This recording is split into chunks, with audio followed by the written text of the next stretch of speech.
Hello and welcome to my Mayael the Anima deck overview. This is a budget list and no individual card is worth more than one ticket each. So that's the budget.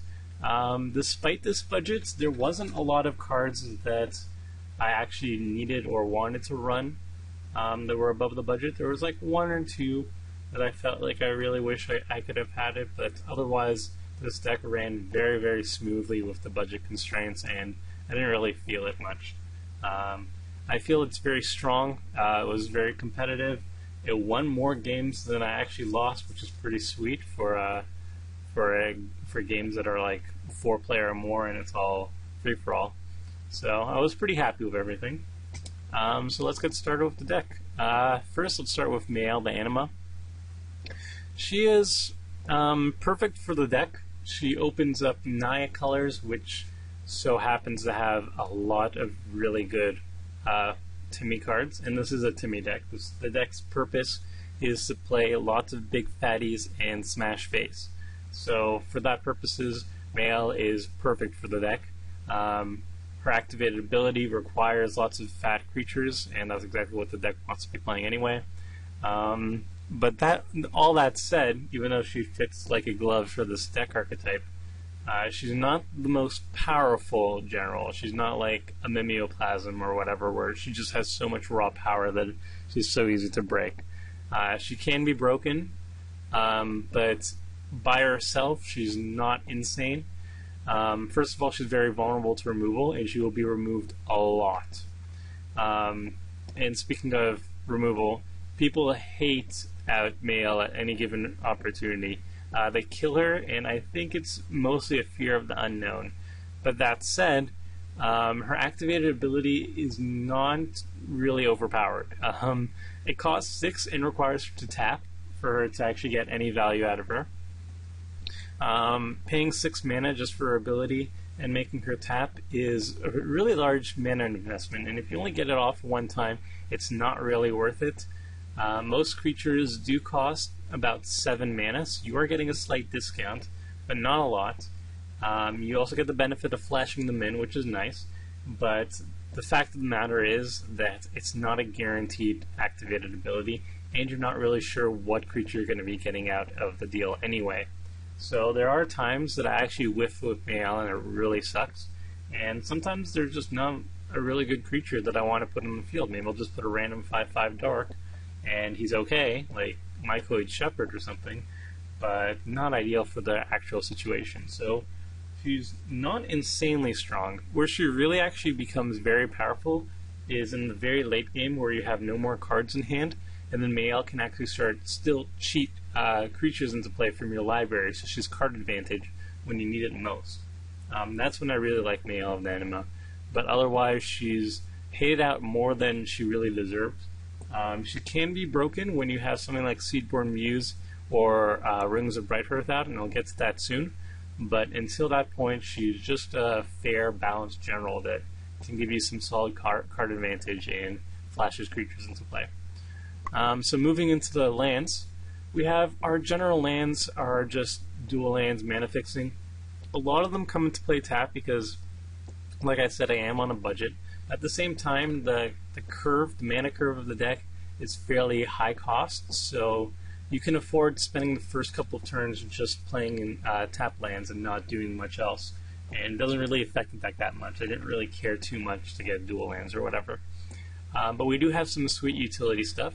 Contested Cliffs, there's enough beasts in this deck to make it work, and when you do have enough beasts to make it work, it is absurd. It's one of the most powerful utility lands you can run in EDH, because you just pay for 2 mana and tapping it, so 3 mana essentially total. You're using repeatable removal. Your giant creatures versus their smaller creatures, and you just do it every single turn, and it's brutal. Like, repeatable removal in a land is so difficult to deal with. So this is like my favorite utility land in EDH right now. Moving on, we got some other good stuff.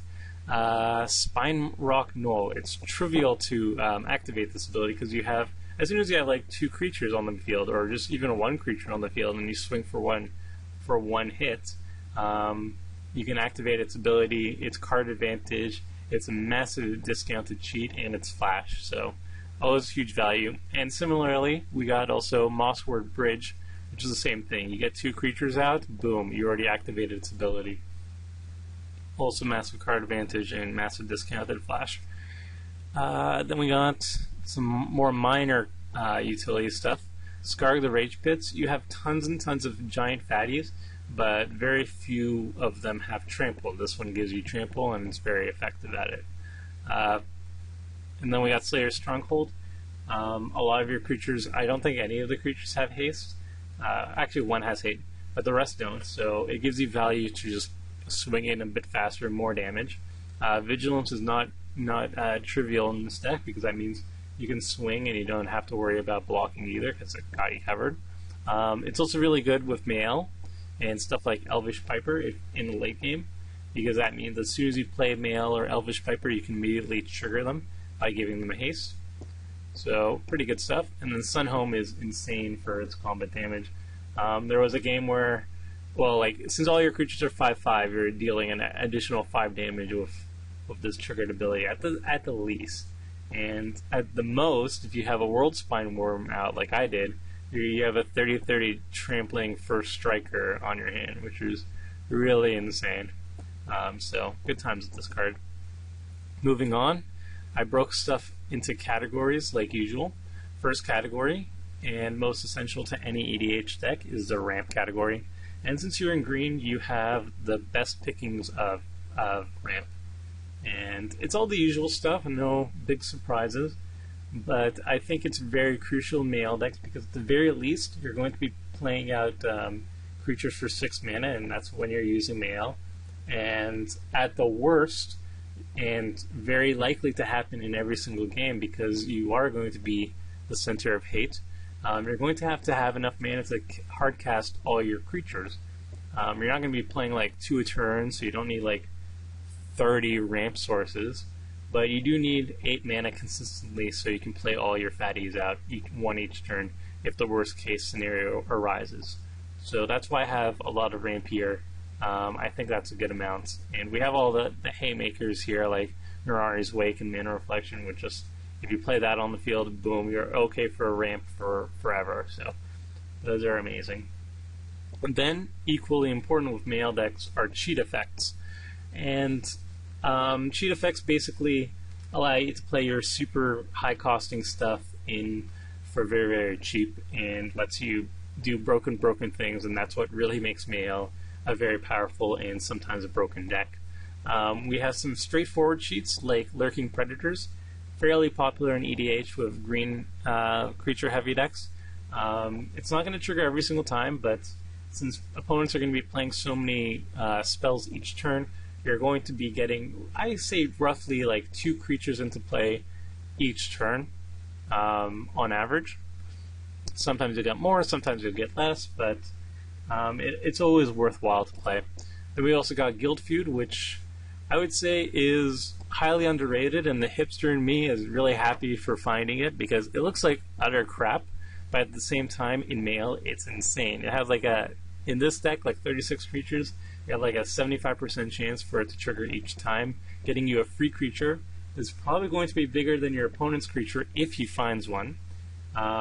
So you're going to have one left over, and their creature is going to die immediately. And it's even better when you're picking, if you pick wisely who your opponent is going to be clashing with, because there's always going to be an opponent on the table that isn't really creature heavy. So you're going to avoid the creature heavy decks, and you're going to pick stuff like the Voltron decks that are creature light, focus on the general and pumping the general, or control heavy decks that are heavy into spells and stuff like Malik decks or whatever. If you pick them, then you're almost guaranteed to get your own creature and them getting nothing out of it, which is always ideal. This is like a fantastic card, and I absolutely love playing it. It's really, really fun.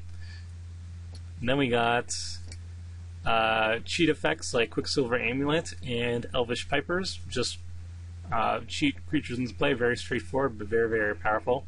Then we got Hunting Grounds. Absurd, just absolute absurd. It takes a little bit of time to get to the threshold sometimes, because you don't really fill the graveyard back super quick or anything. But when you get there, you start playing your entire hand full of fatties, just dumping them onto the field, and it gets really crazy really fast, and it's a very fast way to win the game. Then we got 2 ways to double, or wait, we got one more sheet from hand, Eureka. A lot of people don't like it because they're like, I don't want to help my opponent, but at the same time, no, like, the reason why Eureka is broken here is the same reason why board wipes are good despite you running creatures, or land destruction is good despite you having lands, or stuff like that.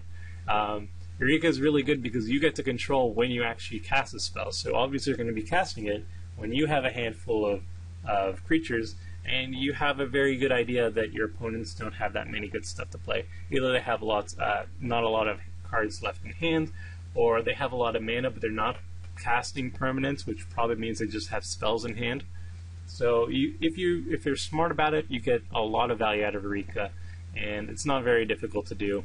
And Eureka just, I've had multiple games where I just like drop a World Spine Worm, Soul the Harvest, and then like 2 other creatures, and I draw like 4 cards, and this, yeah, and then I just win the game. It's really, really good. It's not affordable offline. It's out of the budget. It's like $50 for the physical version of the card, but online it's like 50 cents for the card. So it's on the online version, but not the offline version. Then we got 2 ways to double Mayael's ability. Illusionist Bracers is very straightforward. Rings of Bright Hearth, also straightforward. They just, whenever you activate Mayael, you get to activate it twice. Rings of Bright Hearth costs 8 mana to do so, but still very much worth it. And those are the things that start to break Mayael. The thing that breaks Mayael the most is Seedborn Muse. That essentially says every single turn, Mayael gets to cheat a creature into play, as opposed to once per turn. Once per your turn, rather. So she becomes absurd. If Mayael and her are on the field and they're not dealt with immediately, then you just win the game. Then we got a lot of protection effects, because what's good about playing lots of fatties if they're just going to die immediately? So we got Asceticism, which is probably one of the best protection effects, because hexproof for all your dudes, including Mayael, and regenerate all your dudes, including Mayael. So good times all around. Lightning Greaves and Swiftfoot Boots are just nods to try to keep Mayael alive, because, like I said, she always gets hated out, and more than she really deserves. I'd still say they're the weakest cards in the pack. I would cut them for something else, and I'll get to that later. Then we got Twilight Shepherd, also pretty decent at recursion. It's really good at defending your board from board wipes, like the traditional board wipes, not tuck effects. But also 5/5 flying vigilance is very powerful on the offense and the defense. So I think she's worth it. Paleoloth, also very good. Lots of recursion ability. I usually get like 3+ cards out of him before he bites dust. Aegis Angel, probably I cut her as well. She gives a permanent indestructible, but she herself is pretty easy to kill. If you can increase the budget, I just like throw an Avis in, because that's fairly straightforward upgrade. Vagrant Plowbreeze, insane. All of a sudden your creatures are very difficult to deal with. Also insane is Spearbreaker Behemoth. All your creatures are indestructible. Very, very difficult to deal with. Incredibly difficult to deal with, actually. Mulgraph Monstrosity is also really strong. It's a 2-for-1, and it's an 8/8 trampler, so it's like a 3-for-1, because if you actually have to kill the monstrosity and then get 2 cheated back into play, that's huge value. It's always a good card. I'm always happy to see it, really. Mycoid Shepherd is not the strongest. It's not like it's going to stop your creatures from dying, but you do get a good amount of life out of it, and it only costs 4 mana, which is what really appeals to me. You can hard cast it very easily. Then we got some card draw. I would say that Mayael does not need that much card draw, and I know it's slander for me to say such things, sacrilege even, but this deck, I usually find that I have too many fatties and just not enough ways to actually cheat them or play them fast enough. So I usually have like 4 fatties even in the mid-late game stuck in my hand. So I only run the very best card draw that I see fit, at least. Soul of the Harvest, 6/6 Trampler for 6, and draws you cards instantly, very strong.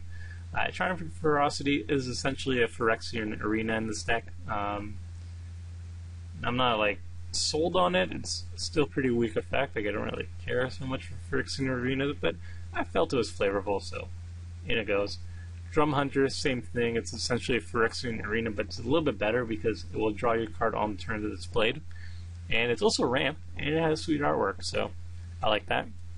The very best card draw, though, that I would never cut is Greater Good, because you have so many fatties, and all of them just want to be discarded away so you can draw a bajillion amounts of cards. Nothing is better than, like, sacrificing a Moldgraph Monstrosity or a World Spinal Worm and drawing half your deck and getting value out of it. And then we got some creature removal, a lot of straightforward stuff here, where Ancient Treads and Warstorm Surge are just MVPs in the deck. Often they're killing creatures, but even more often than that is they're just burning out opponents that are either problematic to me or I can't seem to attack into very well. They just burn them out before they become an issue. It's really fast, very efficient, very good with like token generators like Godsire or Udfara Hellkite, where they just pop in giant creatures into play by themselves, or giant Adifage, and then you just burn 8 to the face, 8 to the face, 6 to the face, 4 Stone Surge. Just, yeah, it ends games very fast. Moving Wall Tracker, also fight effects for cheap. Orgadon Hellkites, 5 damage divided Fireball. Flame Blast Dragon, expensive but repeatable removal. Gruul Rage Beast, insane, repeatable removal for no fee. And Boros Battle Shaper is something that just doesn't get enough credit, kind of like Guild Feud. Once you see it in game, you'll realize how ridiculous it is. It's just repeatable removal and controlling the combat step entirely. Not just your combat step, but everybody's combat step. You're just like killing problematic creatures left and right, and the ones that you don't kill, you just stop them from ever attacking or doing anything. It's really good. Then we got non-creature removals. Terracodon's absurd. Sylvan Primordial is so absurd that I wish it wasn't actually printed. Deus of Calamity is a way to deal with lands. Aura Shards, obviously absurd. Every green white deck should run it. Horde Smelter Dragon, repeatable artifact removal. And Pumpset Hellkite Tyrant, I would say is even better than Horde Smelter Dragon, because it steals artifacts rather than just kills them. It has Trample too, so it's really easy to connect with it. But it does have to actually hit once before it happens. Admonition Angel is just like your Swiss Army knife of awesomeness. It's one of the few ways to deal with like stuff like Avacyn, which is really problematic against the deck. And she just deals with anything that's not a land. Then we just got good stuff. World Spine Worm just makes me squeal with glee every single time I cast it. It's so good. It's so good, and it's just so Timmy. Like, I'm just so happy that this is actually a well done 15/15 Trampler. Then we got Blazing Archon, which essentially says everybody attack everybody but me, and it just wins games. Godsire, just nostalgia purposes, but it's also very powerful. Udfara Hellkite, you have tons of dragons, and now you start popping out dragons for each dragon, and it's just, yeah, it wins games very quickly. Rookthar is like Punisher against non-creature spells, which are very abundant, and eventually, after a couple 6 to the face, your opponents will not be able to cast that sweeper that they need or draw the cards that they need. Vengeful Archon is another rattlesnake that stops people from attacking you, kind of like Blazing Archon. Just the idea of being able to prevent damage is good enough. But it's also very strong against Voltron decks. If somebody's suiting up an Uriel and it's unblockable and it's going to kill you, you just redirect that damage back to their face and they'll swing somewhere else. Pluck a Worm, 7 Trampler, draw some life. Molten Primordial, also very underrated, but also usually just wins games when I play him. You just get like 30 damage worth of creatures on your field, and you just nuke an opponent. Very strong. Giant Adifage, also very strong, proliferates itself essentially, and just gets out of control very quickly. Usually gets dealt with, but you know, like if it doesn't get dealt with, then it just wins the game. So that's worth running. And yeah, that's basically the deck. It does very broken things when you have cheat effects out, and Mayael survives. But unfortunately, like I said, Mayael gets hated out a lot, even though she's not very strong by herself. The creatures are very strong. There's enough ways to protect it that it's pretty resilient. but I'd say the downside of the deck would be black and blue theft decks. The other things are reanimate your creatures from the graveyard for cheap, or just bribery effects that steal your creatures for free, for cheap. Those type of things can wreak havoc against your deck. So I would really recommend, at the very least, Homeward Path. That would be the first upgrade I would do for the deck. Homeward Path, definitely run it if you can afford it. It's like 3 tickets online and like $4 or $5 offline. But yeah, that's the deck. Really fun. If you like Timmy decks, then really try this one out. It's like 15 tickets to construct fully online, and it does some work. And if you don't believe me, check out some of my game reviews where I show the deck actually in combat in games. So yeah, hope you enjoyed, and I'll see you next time.